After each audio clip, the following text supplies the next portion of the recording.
Hello guys, welcome back to my channel. இன்றைக்கி நம்ம வீடியோவில் வில்லியம் வேர்ட்ஸ்வர்த் எழுதின டின்டன் அபே அப்படின்ற போயமோட தமிழ் எக்ஸ்ப்ளனேஷன் தான் பார்க்க போகிறோம். வில்லியம் வேர்ட்ஸ்வர்த்தோட போயம்ஸ் மோஸ்ட்டாகவே நேச்சரை பற்றி தான் எழுதியிருப்பார்.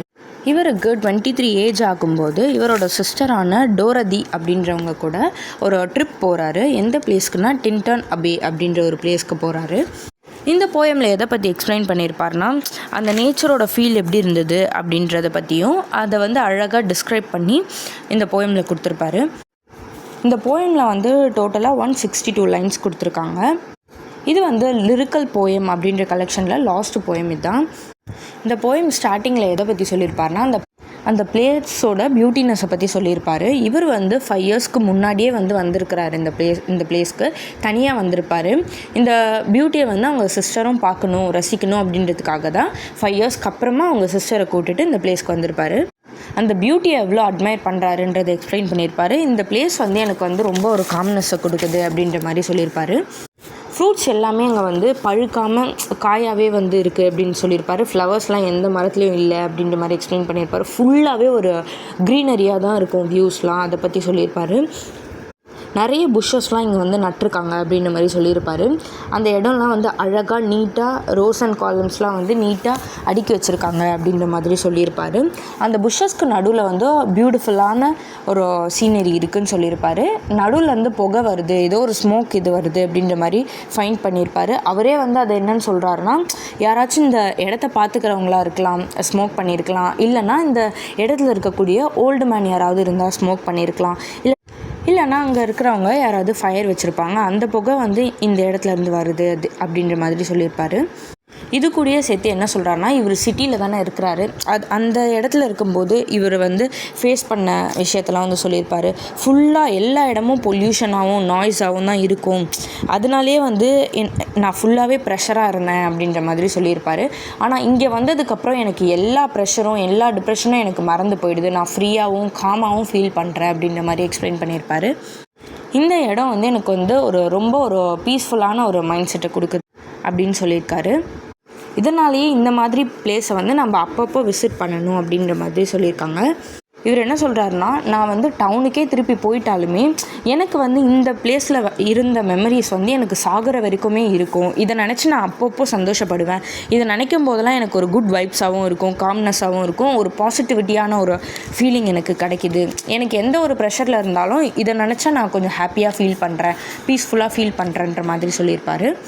இவர் லைஃப்பில் எவ்வளோ ப்ராப்ளம்ஸ் வேணால் ஃபேஸ் பண்ணலாம், ஆனால் நான் இந்த மாதிரி ஒரு மெமரிஸை அகெயின் அண்ட் அகெயின் யோசித்து நான் சந்தோஷமாக இருப்பேன் அப்படின்ற மாதிரி சொல்கிறாரு.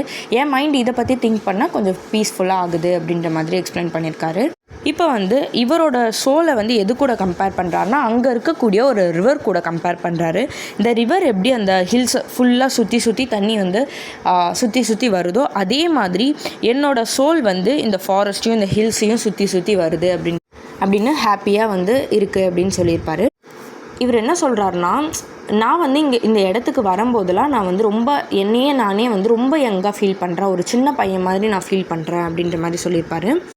அவர் இப்போ செகண்டாக எது கூட கம்பேர் பண்ணுறாருனா, அவர் இந்த மானோட கம்பேர் பண்ணுறாரு. இந்த மான் எப்படி ஒரு அழகான இடத்த பார்த்தா துள்ளி துள்ளி குதிக்குமோ, அதே மாதிரி நானும் இந்த மாதிரி பிளேஸை பார்த்து துள்ளி துள்ளி குதிக்கிறேன் அப்படின்ற மாதிரி சொல்லியிருப்பார். ஏன் நான் இந்த மாதிரி ஒரு பிளேஸை என்னோடய டீனேஜ்லேயே நான் விசிட் பண்ணலை அப்படின்ற மாதிரி சொல்லியிருப்பார். இருந்தாலும் பரவாயில்ல அப்படின்ட்டு அவர் கன்வின்ஸ் பண்ணிக்கிறாரு. நான் டீனேஜ்லேயே இந்த மாதிரி ஒரு பிளேஸ்க்கு வந்திருந்தா விசிட் பண்ணியிருந்தேன், எனக்கு இன்னும் அந்த சைல்ட்ஹுட் மெமரிஸ் இன்னும் ரொம்ப அழகாக இருந்திருக்கும் அப்படின்ற மாதிரி சொல்லியிருக்காரு. இருந்தாலும் ஓகே அப்படின்ற மாதிரி எக்ஸ்பிளைன் பண்ணியிருக்காரு. அதுக்கப்புறமா என்ன சொல்கிறாருன்னா, ஒரு ஹியூமனோட மைண்ட் தான் ரொம்ப ஒரு பவர்ஃபுல் அப்படின்ற மாதிரி நான் நினச்சேன். ஆனால் இந்த மாதிரி நேச்சரெல்லாம் நான் விசிட் பண்ணும்போது நினைக்கும்போது அதெல்லாம் கிடையவே கிடையாது. நேச்சர் தான் எல்லாத்த விடையும் மோஸ்ட் பவர்ஃபுல் அப்படின்றத நான் உணர்றேன் அப்படின்ற சொல்லியிருக்காரு. அப்புறம் என்ன சொல்கிறாருன்னா, என்னோடய லைஃப்பில் ஒரு பெரிய ஃபவுண்டேஷனே இந்த நேச்சர் தான் அப்படின்ற மாதிரி சொல்லியிருக்காரு. நான் எழுதுறது நேச்சரை பற்றி தான், அப்புறம் நான் வாழ்கிறதும் நேச்சரால் தான் அப்படின்ற மாதிரி சொல்லியிருக்காரு. இது என்னோடய லைஃப்பில் ஒரு பெரிய கைடாக இருக்குது, நேச்சர் தான் அப்படின்ற மாதிரி சொல்லியிருக்காரு. அண்ட் தென் ஃபைனல் ஸ்டான்ஸால் என்ன சொல்கிறாருன்னா, இந்த மாதிரி ஒரு பிளேஸை நான் விசிட் பண்ணாமையே இருந்திருந்தால் எனக்குள்ளே இருக்க அந்த பாசிட்டிவான ஒரு மேன் வெளியே வந்திருக்க முடியாது அப்படின்ற மாதிரி சொல்கிறாரு. எனக்கு வந்து ஒரு பாசிட்டிவிட்டியும் காம்னஸும் கிடைக்குதுன்னா இந்த மாதிரி ஒரு பிளேஸால் மட்டும்தான் கிடைக்கிது அப்படின்ற மாதிரி சொல்லியிருப்பார்.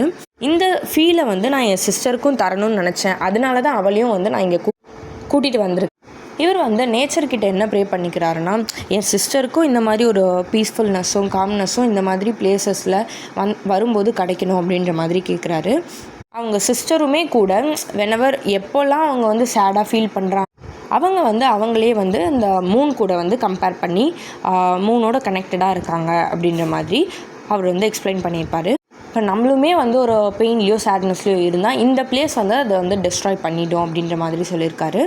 நான் இறந்துட்டாலுமே கூட என் சிஸ்டர் வந்து என்னை பற்றி நினைப்பாங்க, இந்த இடத்த பற்றி திங்க் பண்ணும்போதெல்லாம் என்னை பற்றியும் திங்க் பண்ணுவாங்க, ஹாப்பியாக ஃபீல் பண்ணுவாங்க அப்படின்ற மாதிரி சொல்லியிருக்காரு. ஏன்னா இவர் தானே அவங்கள வந்து கூட்டிகிட்டு போகிறாரு, அதனால் நம்மளை பற்றியும் நினைப்பாங்க அப்படின்ற மாதிரி ஒரு ஹாப்பியாக வந்து இந்த போயமை வந்து கம்ப்ளீட் பண்ணுறாரு. அவ்வளோதான் இந்த போயம். தேங்க்யூ.